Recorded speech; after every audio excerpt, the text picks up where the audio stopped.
నన్ను మలాకి గ్రంథం 4వ అధ్యాయం 2వ వచనం. అయితే నా నామమందు భయభక్తులు గలవారగు మీకు నీతి సూర్యుడు ఉదయించును, అతని రెక్కలు నీకు ఆరోగ్యము కలుగజేయును.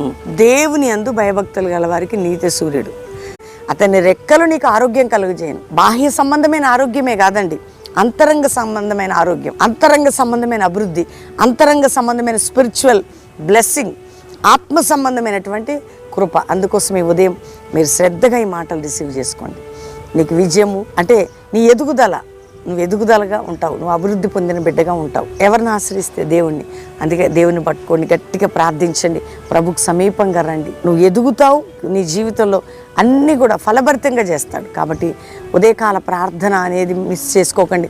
మీ జీవితంలో ఒంటరి ప్రార్థన, దేవునితో మాట్లాడడం అనేది ప్రాముఖ్యమైనది.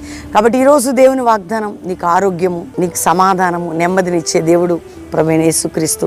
ఆయనకే చోటు